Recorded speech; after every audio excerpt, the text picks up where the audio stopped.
Hello दोस्तों, आप सभी का स्वागत है अपने ही चैनल जी के माध्यिका पर। दोस्तों, आज हम लोग देखेंगे प्लेटफॉर्म बुक वॉल्यूम 3 से बिहार एसएससी जीएल के लिए टेस्ट सीरीज 5 देखेंगे। और दोस्तों, अगर आप लोग डेली प्रैक्टिस सेट मारने के लिए चाहते हैं तो आप लोग इस चैनल को सब्सक्राइब कर लीजिए, क्योंकि दोस्तों आप लोग को इस चैनल पर रेगुलर 75 क्वेश्चन जीके और जीएस का प्रैक्टिस सेट कराया जाता है। तो अगर दोस्तों आप लोग डेली प्रैक्टिस सेट मारने के लिए चाहते हैं तो आप लोग इस चैनल पे जुड़ जाइए और डेली प्रैक्टिस सेट मारिए, जिससे दोस्तों आप लोग को काफ़ी फायदा होगा। ठीक है, तो चलिए आज का वीडियो शुरू करते हैं।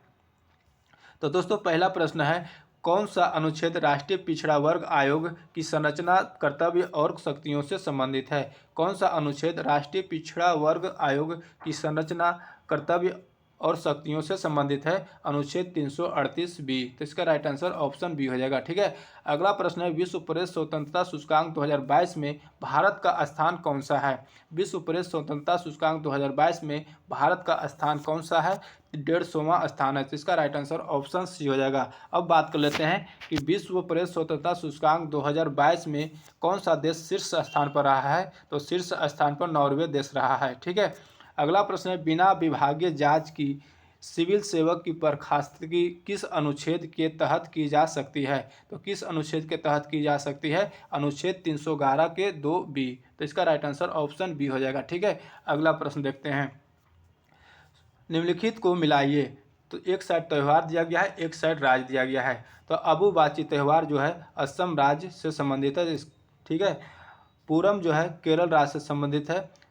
तुयोंग गजोम दिवस जो है मणिपुर राज्य से संबंधित है। ठीक है, तो ऑप्शन बी हो जाएगा, 1 का बी, 2 का सी, 3 का ए। ठीक है, अगला प्रश्न देखते हैं, भारतीय संविधान के अनुच्छेद किसके अंतर्गत सर्वोच्च न्यायालय ने इंटरनेट की पहुंच को मौलिक अधिकार घोषित किया है? भारतीय संविधान के अनुच्छेद के अंतर्गत सर्वोच्च न्यायालय के इंटरनेट की पहुंच को मौलिक अधिकार घोषित किया गया है। तो किस अनुच्छेद के अंतर्गत? अनुच्छेद 19 के अंतर्गत। तो इसका राइट आंसर ऑप्शन ए हो जाएगा। ठीक है, अगला प्रश्न है, माधोपुर मेला किस राज्य में आयोजित होता है? माधोपुर मेला जो है किस राज्य में आयोजित होता है? गुजरात में। तो इसका राइट आंसर ऑप्शन सी हो जाएगा। ठीक है, अगला प्रश्न देखते हैं, मौसम परियोजना किसकी पहल है? मौसम परियोजना किसकी पहल है? संस्कृति मंत्रालय की। तो इसका राइट आंसर ऑप्शन सी हो जाएगा। ठीक है, अगला प्रश्न, लिटिल असेंबली सृजित की गई है। लिटिल असेंबली सृजित की गई है महासभा द्वारा। तो इसका राइट आंसर ऑप्शन बी हो जाएगा। ठीक है, अगला प्रश्न देखते हैं, बाबा गुरगुर क्षेत्र किसके उत्पादन के लिए विख्यात है? तो बाबा गुरगुर क्षेत्र जो है पेट्रोलियम उत्पादन के लिए विख्यात है। तो इसका राइट आंसर ऑप्शन ए हो जाएगा। ठीक है, अगला प्रश्न, बिहार सरकार ने किस रिजर्व को राज्य का पहला सामुदायिक रिजर्व घोषित किया है?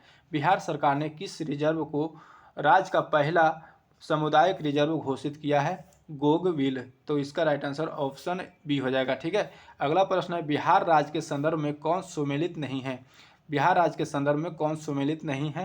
तो पहला जो है राजकीय पक्षी। तो बिहार राज्य की राजकीय पक्षी कौन से है? तो मोर। तो ये ऑप्शन गलत है। ठीक है, राजकीय पक्षी जो है गौरैया है। तो इसका राइट आंसर ऑप्शन ए हो जाएगा, जो सुमेलित नहीं है। राजकीय पक्षी बैल है, ये सही है। राजकीय वृक्ष पीपल है। राजकीय फूल गेंदा है, ये सभी सही है। ठीक है, तो इसका राइट आंसर ऑप्शन ए हो जाएगा। आगे देखते हैं, क्वेश्चन है, पुष्प की अभिलाषा नामक रचना मध्य प्रदेश के किस प्रसिद्ध कवि की है? पुष्प की अभिलाषा नामक रचना मध्य प्रदेश के किस प्रसिद्ध कवि की है? माखनलाल चतुर्वेदी की। तो इसका राइट आंसर ऑप्शन बी हो जाएगा। ठीक है, अगला प्रश्न है, विक्रम साराभाई अंतरिक्ष केंद्र कहाँ स्थित है? विक्रम साराभाई अंतरिक्ष केंद्र कहाँ स्थित है? तिरुवनंतपुरम में स्थित है। तो इसका राइट आंसर ऑप्शन बी हो जाएगा। अगला प्रश्न है, गांधी सागर बांध किस नदी पर बनाया गया है? गांधी सागर बांध किस नदी पर बनाया गया है? चंबल नदी पर बनाया गया है। तो इसका राइट आंसर ऑप्शन सी हो जाएगा। अब दोस्तों बात कर लेते हैं कि नर्मदा नदी जो है नर्मदा नदी पर कौन सा बांध बनाया गया है? तो सरदार सरोवर बांध जो है नर्मदा नदी पर बनाया गया है। और हीराकुंड बांध जो है महानदी पर बनाया गया है। ठीक है, आगे देखते हैं, राष्ट्रीय प्रौद्योगिकी दिवस कब मनाया जाता है? राष्ट्रीय प्रौद्योगिकी दिवस कब मनाया जाता है? 11 मई को। तो इसका राइट आंसर ऑप्शन सी हो जाएगा। अगला प्रश्न है, स्वदेशी में निर्मित भारत का पहला स्टेल्थ जंगी जहाज कौन सा है? स्वदेश में निर्मित भारत का पहला स्टेल्थ जंगी जहाज कौन सा है? INS शिवालिक। तो इसका राइट आंसर ऑप्शन डी हो जाएगा। अगला प्रश्न है, पश्चिमी घाट का सबसे ऊंचा शिखर कौन सा है? पश्चिमी घाट का सबसे ऊंचा शिखर कौन सा है? अनाईमुड़ी। तो इसका राइट आंसर ऑप्शन सी हो जाएगा। ठीक है, आगे देखते हैं। ओलंपिक के लिए योग्यता प्राप्त करने वाली भारत की पहली जिम्नास्ट दीपा कर्माकर किस राज्य की है? ओलंपिक के लिए योग्यता प्राप्त करने वाली भारत की पहली जिम्नास्ट दीपा कर्माकर किस राज्य की है? त्रिपुरा राज्य की। तो इसका राइट आंसर ऑप्शन ए हो जाएगा। ठीक है, अगला प्रश्न है, वर्ष 2017 में इसरो के PSLV C-37 ने कितने उपग्रहों को सफलतापूर्वक प्रक्षेपित किया है? तो कितने उपग्रहों को सफलतापूर्वक प्रक्षेपित किया है? 106। तो इसका राइट आंसर ऑप्शन सी हो जाएगा। ठीक है, अगला प्रश्न, संसद में बजट किस दिन पेश किया जाता है? संसद में बजट जो है किस दिन पेश किया जाता है? 1 फरवरी को। तो इसका राइट आंसर ऑप्शन डी हो जाएगा। आगे देखते हैं, निम्न देशों में से मन्नार की खाड़ी भारत को किस देश से अलग करती है? निम्न देशों में से मन्नार की खाड़ी भारत को किस देश से अलग करती है? श्रीलंका। इसका राइट आंसर ऑप्शन ए हो जाएगा। ठीक है, अगला प्रश्न है, 1986 में राजीव गांधी की सरकार ने लोकतंत्र के लिए पंचायती राज संस्थाओं का पुनरुद्धार और विकास पर एक समिति की नियुक्ति किसके अध्यक्षता में की है? तो किसके अध्यक्षता में की है? LM सिंघवी की अध्यक्षता में। इसका राइट आंसर ऑप्शन ए हो जाएगा। ठीक है, आगे देखते हैं, प्रमुख आम्योत्तर का मान क्या है? प्रमुख आम्योत्तर का मान क्या है? 0 डिग्री देशांतर है। इसका राइट आंसर ऑप्शन बी हो जाएगा। अगला प्रश्न है, भारतीय संविधान के किस अनुच्छेद में गिरफ्तारी के 24 घंटों के अंतराल मजिस्ट्रेट के सामने पेश होने का अधिकार है? भारतीय संविधान के किस अनुच्छेद में गिरफ्तारी के 24 घंटों के अंतराल मजिस्ट्रेट के सामने पेश होने का अधिकार है? अनुच्छेद 22। ठीक है, इसका राइट आंसर ऑप्शन सी हो जाएगा। आगे देखते हैं, भारतीय संविधान के किस अनुसूची में शपथ या प्रतिज्ञा के प्रारूप के बारे में बताया है? भारतीय संविधान के किस अनुसूची में शपथ या प्रतिज्ञा के प्रारूप के बारे में बताया है? 3री अनुसूची में। इसका राइट आंसर ऑप्शन बी हो जाएगा। ठीक है, अगला प्रश्न है, किसी देश की एक निश्चित अवधि में होने वाले सभी आर्थिक लेन देन के अभिलेख को क्या कहते हैं? तो क्या कहते हैं? भुगतान संतुलन कहते हैं। ठीक है, तो इसका राइट आंसर ऑप्शन ए हो जाएगा। आगे देखते हैं, IDA का संक्षिप्त रूप क्या है? IDA का संक्षिप्त रूप क्या है? International development association. तो इसका राइट आंसर ऑप्शन सी हो जाएगा। ठीक है, और दोस्तों यहाँ पर याद रखिएगा कि IDA की स्थापना कब हुआ था? तो IDA की स्थापना 1960 में हुआ था। ठीक है, 1960 याद रखिएगा कि IDA की स्थापना 24 सितंबर 1960 को हुआ था, किया गया था। ठीक है, अगला प्रश्न, अगस्त 2006 के बाद प्लूटो ग्रह को क्या कहा जाता है? अगस्त 2006 के बाद प्लूटो ग्रह को क्या कहा जाता है? बौना ग्रह कहा जाता है। इसका राइट आंसर ऑप्शन बी हो जाएगा। आगे देखते हैं, भारत ने ISSF विश्व चैंपियनशिप 2022 में किस देश को हराकर कांस्य पदक जीता है? भारत ने ISSF विश्व चैंपियनशिप 2022 में किस देश को हराकर कांस्य पदक जीता है? जर्मनी को। तो इसका राइट आंसर ऑप्शन बी हो जाएगा। ठीक है, अगला प्रश्न है, भारत और रूसी यानी भारतीय और रूसी नौसेना के बीच निम्न में से कौन से एक समुद्री अभ्यास है? ठीक है, भारतीय और रूसी नौसेना के बीच निम्न में से कौन सी एक समुद्री अभ्यास है? इंद्र है। तो इसका राइट आंसर ऑप्शन बी हो जाएगा। और हैंड इन हैंड दोस्तों भारत और चीन के बीच संयुक्त सैन्य अभ्यास है। सूर्य किरण जो है भारत और नेपाल के बीच है। कोंकण जो है भारत और ब्रिटेन के बीच संयुक्त अभ्यास होता है। ठीक है, अगला प्रश्न है, प्रति व्यक्ति आय क्या है? प्रति व्यक्ति आय क्या है? एक औसत आय है। इसका राइट आंसर ऑप्शन बी हो जाएगा। आगे देखते हैं, निम्नलिखित का मिलान कीजिए। एक साइड शब्द दिया गया है, एक साइड अर्थ दिया गया है। ठीक है, तो इसका दोस्तों दीवान जो है भू राजस्व एकत्र करने का अधिकार से संबंधित है। ठीक है, फौजदारी अदालत जो है आपराधिक न्यायालय से संबंधित है। जजिया दोस्तों तीर्थ यात्री कर से संबंधित है। ठीक है, तो इसका राइट आंसर कौन हो जाएगा? एक का हो जाएगा 2 और बी का हो जाएगा 3 और सी का हो जाएगा 1। तो ऑप्शन ए हो जाएगा। ठीक है, अगला प्रश्न है, अकबर के शासन में राजस्व व्यवस्था को क्या कहा जाता है? अकबर के शासन में राजस्व व्यवस्था को क्या कहा जाता है? तो जब्त कहा जाता है, जब्त प्रणाली। तो इसका राइट आंसर ऑप्शन डी हो जाएगा। ठीक है, अकबर द्वारा शुरू किया गया था और किसके लिए शुरू किया गया था? तो सैन्य अभ्यास के लिए, ठीक है। मुगल कालीन के सैन्य व्यवस्था के लिए किया गया था। मनसबदारी प्रथा जो अकबर के द्वारा किया गया था, ठीक है। आगे देखते हैं, निम्नलिखित में से कौन सी अक्षांश रेखा एशिया से होकर गुजरती है?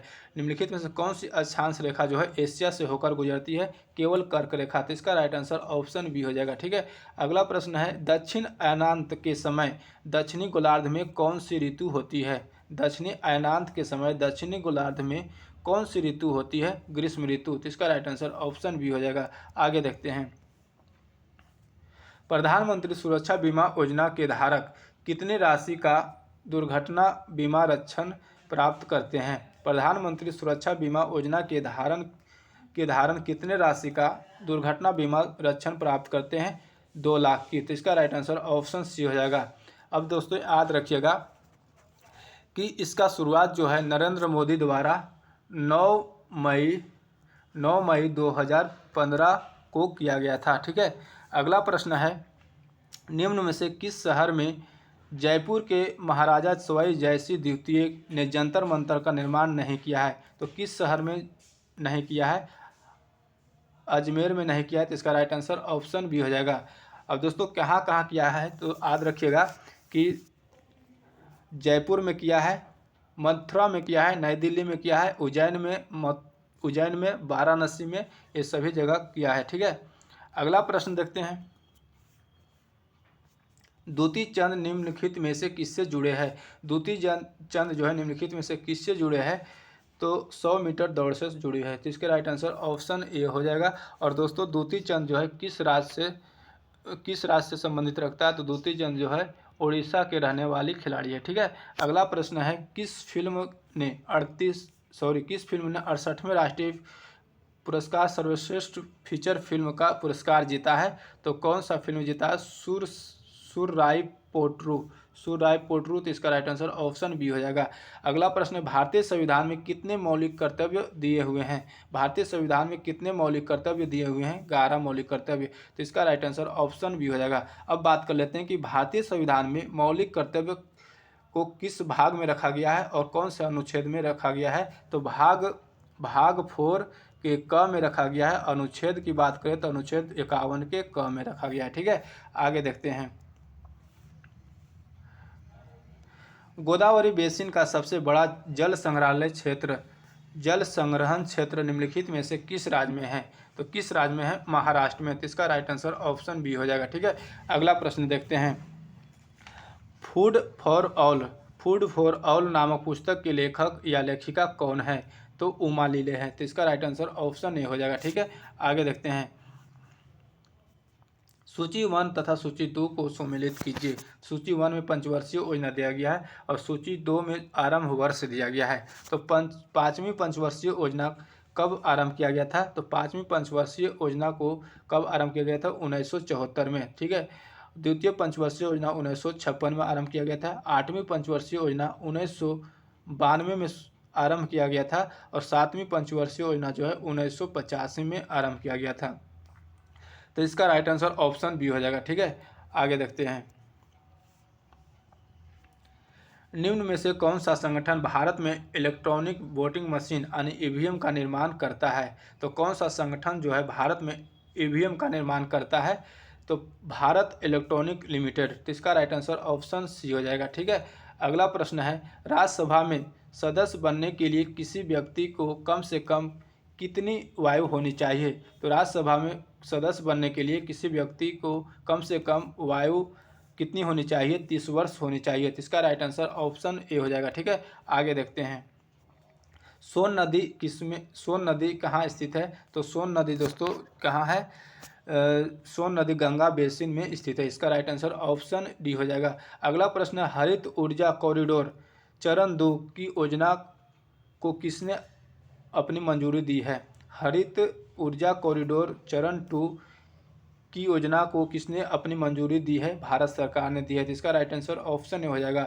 पानीपत का प्रथम युद्ध सन कितने ईस्वी में लड़ा गया था? तो पानीपत का प्रथम युद्ध 1526 में लड़ा गया था। और किसके किसके बीच लड़ा गया था? तो बाबर और इब्राहिम लोदी के बीच लड़ा गया था। अब बात कर लेते हैं कि पानीपत की द्वितीय युद्ध और तृतीय युद्ध कब हुआ था। तो पानीपत की द्वितीय युद्ध 1556 में 1556 में अकबर और हेमू के बीच लड़ा गया था। और पानीपत की तृतीय युद्ध 1761 में अहमद शाह अब्दाली और मराठों के बीच लड़ा गया था। ठीक है, आगे देखते हैं। रोजगार के मामले में भारत सरकार को सबसे बड़ा सार्वजनिक क्षेत्र उपक्रम है। रोजगार के मामले में भारत सरकार का सबसे बड़ा सार्वजनिक क्षेत्र उपक्रम है भारतीय रेलवे है। तो इसका राइट आंसर ऑप्शन डी हो जाएगा। अगला प्रश्न है, ब्रह्म समाज के संस्थापक कौन थे? ब्रह्म समाज के संस्थापक कौन थे? राजा राम मोहन राय थे। तो इसका राइट आंसर ऑप्शन सी हो जाएगा। अगला प्रश्न है, आहार नली में पेशिया संकुचन कहलाते हैं, क्या कहलाते हैं? कर्माकुंचन कहलाते हैं। तो इसका राइट आंसर ऑप्शन सी हो जाएगा। आगे देखते हैं।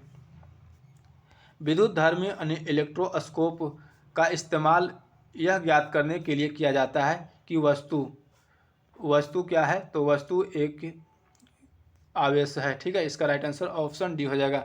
अगला प्रश्न देखते हैं, निम्नलिखित में से किस दर्पण का उपयोग बड़े क्षेत्रों में फैले वस्तुओं के प्रतिबिंब बनाने के लिए किया जा सकता है? तो किस दर्पण का उपयोग किया जाता है? उत्तल दर्पण का। तो इसका राइट आंसर ऑप्शन बी हो जाएगा। अब दोस्तों यहाँ पर याद रखिएगा कि उत्तल दर्पण का उपयोग कहाँ किया जाता है? तो उत्तल दर्पण का उपयोग गाड़ी में साइड मिरर के पीछे से आती हुई गाड़ियों को देखने के लिए किया जाता है। सोडियम परावर्तक लैंप में प्रयोग किया जाता है। ठीक है, आगे देखते हैं। निम्नलिखित में से कौन आयोडीन विलयन के साथ नीला काला रंग देगा? निम्नलिखित में से कौन आयोडीन विलयन के साथ नीला काला रंग देगा? तो कौन देगा? उबला हुआ चावल आयोडीन विलयन के साथ नीला काला रंग देगा। तो इसका राइट आंसर ऑप्शन बी हो जाएगा, केवल 1 सही हो जाएगा। ठीक है, अगला प्रश्न है, कोशिका का वह भाग जो कोशिकाओं के अंदर और बाहर पदार्थों की गतिशीलता को नियंत्रित करता है, निम्न है। कोशिका का कौन सा भाग है जो कोशिकाओं के अंदर और बाहर के पदार्थों की गतिशीलता को नियंत्रित करता है? तो कौन है? कोशिका झिल्ली है। ठीक है, इसका राइट आंसर ऑप्शन डी हो जाएगा। आगे देखते हैं। टैडोपोल में अधूरे विकास का कारण का अपर्याप्त उत्पादन है। तो टैडोपोल में जो है अधूरे विकास के कारण का अपर्याप्त उत्पादन है। किसका उत्पादन है? तो थायरोक्सिन का। तो इसका राइट आंसर ऑप्शन बी हो जाएगा। अगला प्रश्न है, निम्नलिखित में से कौन सी रसायन गैस ग्रीन हाउस प्रभाव उत्पन्न करने के लिए उत्तरदायी है? निम्नलिखित में से कौन सी रसायन गैस ग्रीन हाउस प्रभाव उत्पन्न करने के लिए उत्तरदायी है? तो जलवाष्प, CO2 यानी कार्बन डाइऑक्साइड और CFC क्लोरोफ्लोरोकार्बन। तो इसका राइट आंसर ऑप्शन डी हो जाएगा। ठीक है, आगे देखते हैं। एक वस्तु 25 हर्ट्ज पर कंपन कर रही है, इसकी समय अवधि क्या है? तो इसकी समय अवधि निकालना है, यानी टाइम पीरियड निकालना है, आवर्तकाल निकालना है। दिया गया है फ्रीक्वेंसी, दिया गया है यानी आवृत्ति 25 हर्ट्ज दिया गया है। तो टी का वैल्यू निकालना है। तो फार्मूला क्या होता है? T = 1/n। आवृत्ति को n से डिनोट करते हैं। ठीक है, तो n का वैल्यू 25 दिया गया तो 1/25 हो जाएगा। इसको भाग देंगे तो 0.04 सेकेंड आ जाएगा समय अवधि। ठीक है, तो ऑप्शन ए में दिया, ऑप्शन ए हो जाएगा। अगला प्रश्न है, घंटियाँ धातु की बनी होती है क्योंकि वे प्राकृतिक में होती है।